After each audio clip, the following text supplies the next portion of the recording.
Jubilee Hills MLA గారిని కూడా last 1 minute Jubilee Hills MLA గారిని కూడా ఇవాళ అవమానపరిచినారు. జూబ్లీహిల్స్ ప్రజలు విజ్ఞులైనటువంటి ప్రజలు మా ఎమ్మెల్యే గోపీనాథ్ గారిని గెలిపిస్తే ఏదో ఎంఐఎం పోటీలో పెట్టడం వల్ల ఆయన గెలిచిండని జూబ్లీహిల్స్ ప్రజల్ని అవమానపరిచే విధంగా జూబ్లీహిల్స్ ఎమ్మెల్యే గారి పేరు కూడా తీసుకోలేదు. వారికి ఎందుకు వస్తుంది?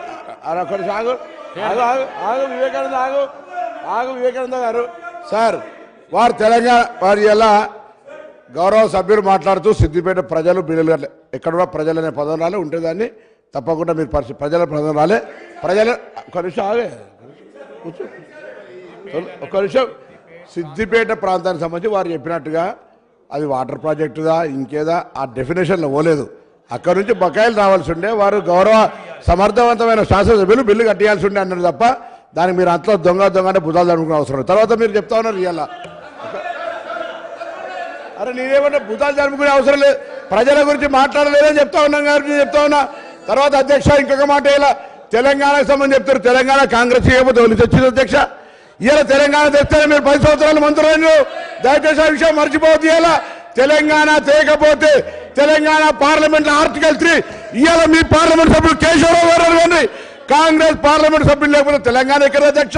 ఇలా వీళ్ళు మాట్లాడతారు. ఆనాటి నాయకత్వం చెప్తానా అన్పార్లమెంట్ అయితే తెలుగుతాం కానీ వీడికే ఏం రాకుండా పోయినా కూడా పార్లమెంట్ లో తెలంగాణ బిల్ పాస్ అయిపోతే రాకపోతే అధ్యక్ష. ఆనాడు స్పీకర్ లోక్సభ స్పీకర్ ఆనాడు సభ్యులు పోడియం దగ్గర అవుతుంటే కూడా బిల్లు ఏ విధంగా బాధ్యాలు చేస్తే ఇట్లా మాట్లాడితే ఇట్లా బరుగుతే ఎట్లా నడుస్తాయి అధ్యక్ష? నేను అడుగుతా ఉన్నా ఇలా బరాబరుగా కాంగ్రెస్ పార్టీ సోనియా గాంధీ గారి నాయకత్వంలో ఈ హౌస్ లో వాళ్ళ నాయకుడు చెప్పిండు సోనియా గాంధీ లేకపోతే తెలంగాణ వచ్చేది కాదని. ఇవాళ ఇట్లా మాట్లాడితే ఎట్లా అధ్యక్ష? ఆనాడు ఉండే పరిస్థితి వల్ల మేము మళ్ళీ చెప్తా ఉన్నాం మా రాజగోపాల్ రెడ్డి గారు మా డాక్టర్ వివేక్ గారు మేము ఆయన వాళ్ళ ఎంపీ కేశవరావు గారు ఇలా శాసన మండలి చైర్మన్ సుఖాంజరెడ్డి గారు అనగానే పార్లమెంట్ సభ్యులం లేకపోతే ఎక్కడిది తెలంగాణ అధ్యక్ష? సోనియా గాంధీ గారు అయిపోతే అధ్యక్ష. ఇంకొకటి సబ్జెక్ట్ ఈవేరు కాకుండా ఒకటి గౌరవ నేను జగదీశ్వర్ రెడ్డి గారు మంత్రి గారిని అడుగుతా ఉన్నా 10 సంవత్సరాలలో ఎన్ని సంవత్సరాలు విద్యుత్ శాఖ మంత్రి కూడా తెలియదు అధ్యక్ష. కుసారు అయినా మెంబర్ ఆఫ్ ఈరోజు అధ్యక్ష 2010 అధ్యక్ష 2010 ఫిబ్రవరిలో ఆనాటి గౌరవ ముఖ్యమంత్రి గారు రోషయ్య గారు తెలంగాణ ఉద్యమం ఉన్నప్పటికీ కూడా మేము ఆనాడు శ్రీధర్ బాబు గారు మేము గౌరవ శాసనసభ్యులు కేటీ రామారావు గారు శాసనసభ్యులు మేము ఆనాడు నేదురూరులో ఒక పవర్ ప్లాంట్ ఫౌండేషన్ వేసుకున్నాం 3x700 2100 మెగావాట్కు. అధ్యక్ష నేను ఎందుకు చెప్తా ఉన్నానంటే ఆ పవర్ ప్లాంట్ ఫౌండేషన్ వేసుకున్నాం 2010లో మేము పార్లమెంట్ సభ్యుని గ్యాస్ అలిగేషన్ రాలే ముఖ్యమంత్రి గారు అనేక సందర్భాల్లో లెక్క రాసిండు 432 ఎకరాల జాగాను 13 కోట్లు పెట్టి ఆనాడు సేకరణ చేసిన అధ్యక్ష.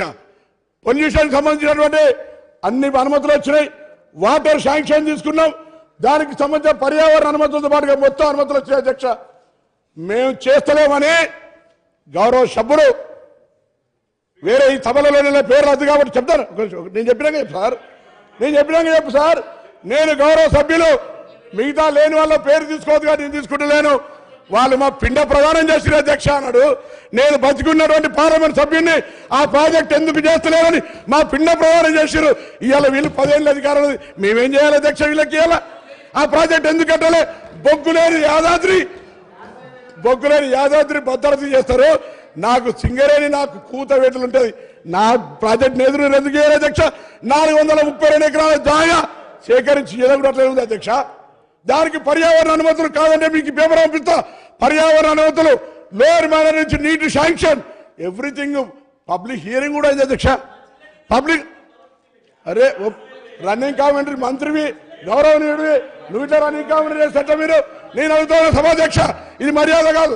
నేను అడుగుతా ఉన్నా అక్కడ బిడ్డగా నా పిండ ప్రయాణం చేసిరు ఇవాళ బతుకున్నాను పిండ ప్రయాణం చేస్తాం. వీళ్ళు వాళ్ళని ఏం చేయాలి అధ్యక్ష? వాళ్ళకి బాధ్యత లేదా అడుగుతా ఉన్నా 10 ఏళ్లలో వీళ్ళు తెలంగాణలో మేము పొడిచినాం మేము తెచ్చినాం మేము బంగారు తెలంగాణ ఇచ్చాం. ఏం చేసిన అధ్యక్ష 10 ఏళ్లలో ఎందుకు చేయాలి? 10 కరీంనగర్ జిల్లా ప్రజలకు ఆనాడు నాకంటే ముందు పార్లమెంట్ సభ్యులు గౌరవ చంద్రశేఖరరావు గారు తెలంగాణ ఉద్యమాన్ని తెలంగాణ నినాదాన్ని కాపాడుకోవడానికి ఉప ఎన్నికల్లో మళ్ళీ గెలిపిస్తే నా చర్మం వెలిచి చెప్పులు కుట్టిస్తాను. ఈ ప్రాజెక్టు చేయవా అధికారంలోకి వచ్చినాక? మీ బాధ్యత లేదా? నా పిండ ప్రదానం చేసిన దాంట్లో ఈ శాసనసభ్యులు ఉన్నారే, ఇలా మీ బాధ్యత లేదా? ఇలా మీరు మాట్లాడుతాను అధ్యక్ష, నా ప్రాజెక్టుకి సంబంధించి ఎందుకు చేయలేదో కూడా జవాబు చెప్పాల్సిన అవసరం నా జిల్లా ప్రజలకు వీళ్ళకు ఉందనే మాట మనం చెప్తాను.